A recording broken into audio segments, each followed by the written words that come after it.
duas mulheres que romperam barreiras para adorar ao nosso Mestre Jesus. Aqui quem fala é a pastora Lu, muito prazer estar falando com todos vocês. Vou falar hoje de duas mulheres importantes que ungiram Jesus. A primeira, no jantar em Betânia, ungiu a cabeça de Jesus e a segunda ungiu os pés de Jesus. Vou ler. Marcos capítulo 14, versículo 3. E estando em Betânia, assentado à mesa em casa de Simão o leproso, veio uma mulher que trazia um vaso de alabastro com unguento, de nardo puro e de muito preço, e quebrando o vaso, o derramou sobre a cabeça. O texto que acabamos de ler é um relato da unção de Jesus em Betânia e é essencialmente o relato de uma unção, visto que a mulher não fala uma palavra sequer, ela só age, ela faz acontecer. A ação daquela mulher consistiu numa unção que provocou forte reação por parte dos presentes à ceia.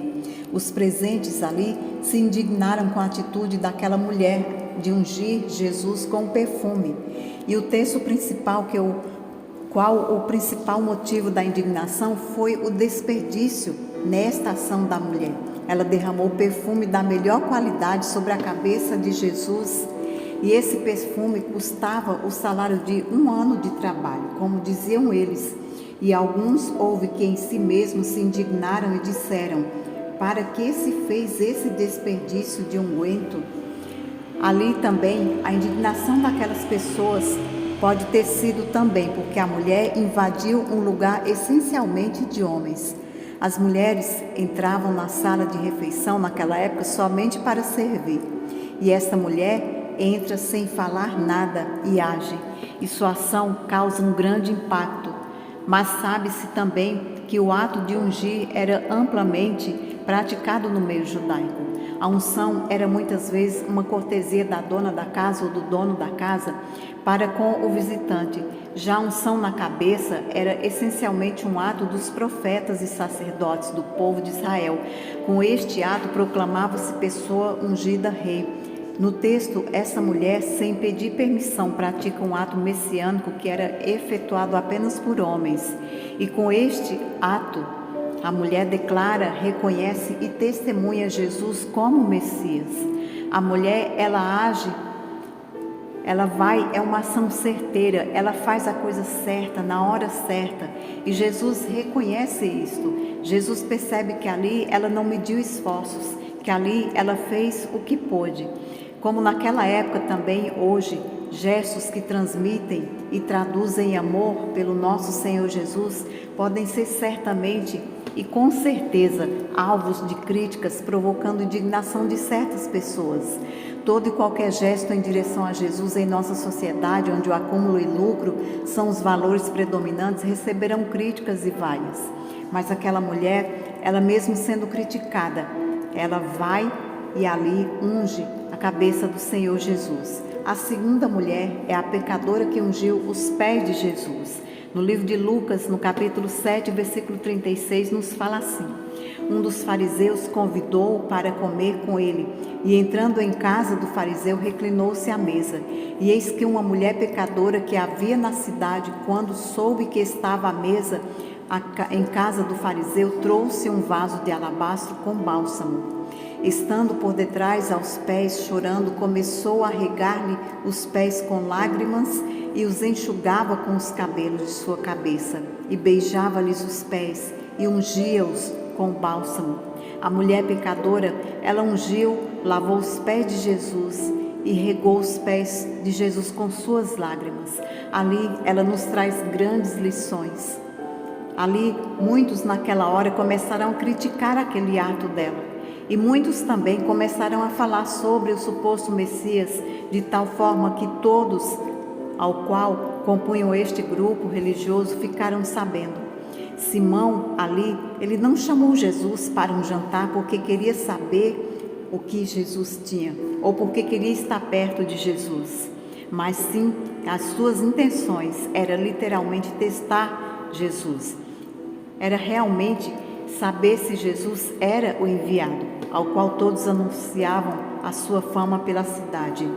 Os fariseus, em sua maioria, eram assim, hipócritas, ao qual estavam mais preocupados com o seu exterior do que o interior. Isto é, Simão estava mais preocupado por ser visto do lado de alguém famoso do que realmente fazer algo digno para o Mestre. E também eles pregavam a palavra, mas não viviam ela. Naquele tempo, quando se chamavam alguém para jantar em sua casa, não era simplesmente uma refeição para bater um papo, mas sim um jantar de gala.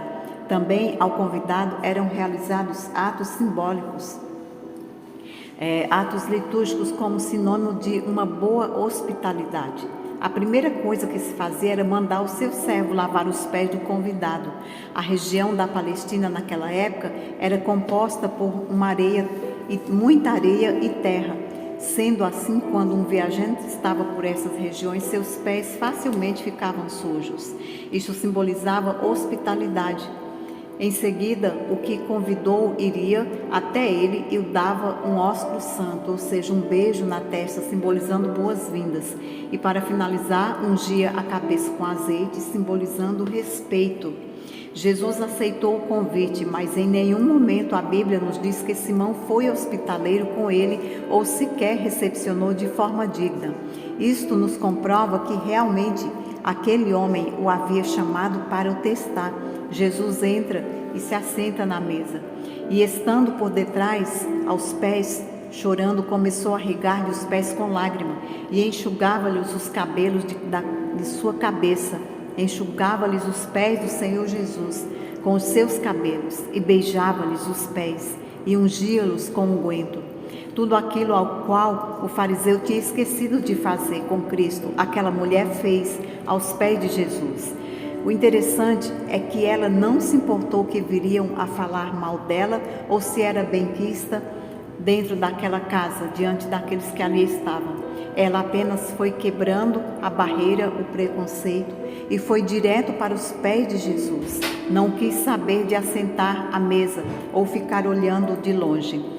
Foi para o lugar onde verdadeiramente aqueles que veem a Cristo dentro de uma esfera espiritual vão, aos pés do Mestre, aos pés do nosso Senhor. Ela foi ali, ungiu e o adorou.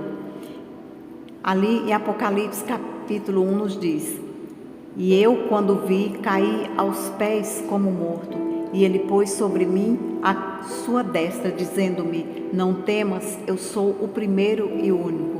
É assim que nós devemos estar diante do Senhor, aos seus pés, o que, aliás, é onde devemos estar sempre. Nos dois casos, muito criticaram, mas ninguém parou para ver a atitude de adoração e o que se passava no coração daquelas mulheres. Muitas vezes as pessoas só querem estar prontas para verem os defeitos, para apontarem, para julgar os pecados, mas nunca querem perdoar. Elas querem ser perdoadas, mas nunca querem perdoar o seu próximo. Mas Jesus foi o único que observou e aceitou o ato das duas mulheres, sem julgar, sem apontar o dedo, pelo contrário, perdoando a mulher pecadora.